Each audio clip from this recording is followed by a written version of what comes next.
It's IBC 2023, and I'm outside the front of the Rye in Amsterdam in the Broadcast Hungary truck, and I'm speaking with Michael from Calrec. Hi, Michael. Hello, How nice you to meet doing? you. I'm fine, thanks. How are you? Good. Yeah, Good to very see you. good, very good. So, so in front of one of your Argo desks in a truck. I don't That's right. think I've seen an Argo in a truck before, but go on. This is the first one. This is the Okay. first time an Argo has been in a truck.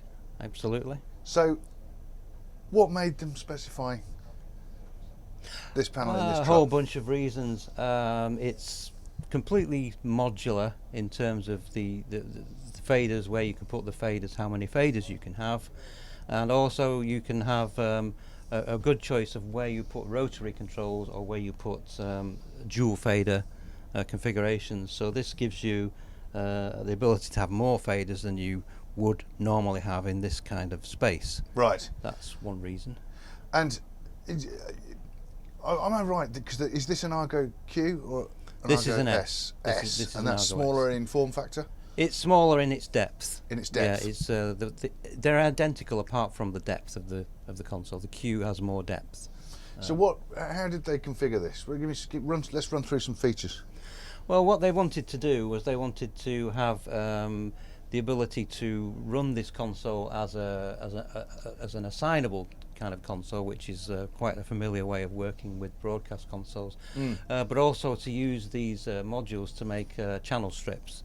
So that means that you can control multiple paths, EQ on multiple paths at the same time, for example, which is something they need to do quite often. And you can swap between the two modes in a single button press. So it's very useful to be able to configure it that way. They also, obviously in a truck like this, you've got space restrictions. So what the Argo gives you is the ability, we've got the meter bridge there. And if there's not enough space to fit in the meter bridge, then you can have a version of this without that meter bridge, and you can put the meters can actually go on the lower screen like that. So it's flippable, so you can actually use this screen to show the meters. You don't need to have that screen With a button press? With a single button press, yeah. And also, in a room like this, you can see that there's space restrictions in terms of the monitors as well, the video monitors as well. Yes.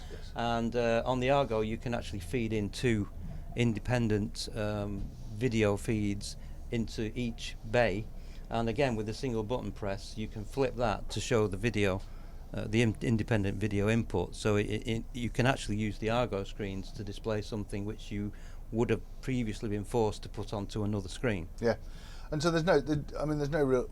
Okay, let's ask, what kind of work are they doing, do you know, on this truck? What sort of jobs are they?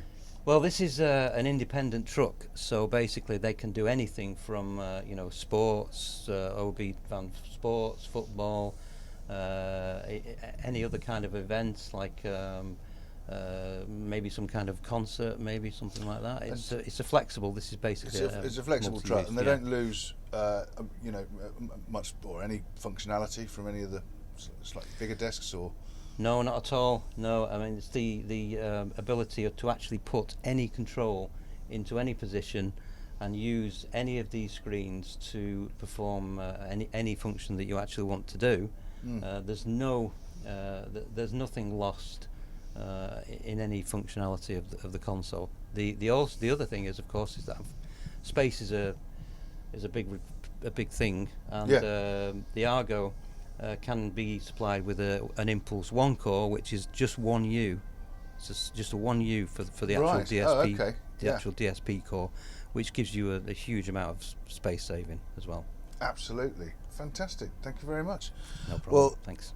We will always try and do some more with Calrec if we get the opportunity. So keep an eye out on the playlist for that, and for everything else that we're doing at IBC, please visit kitplus.com.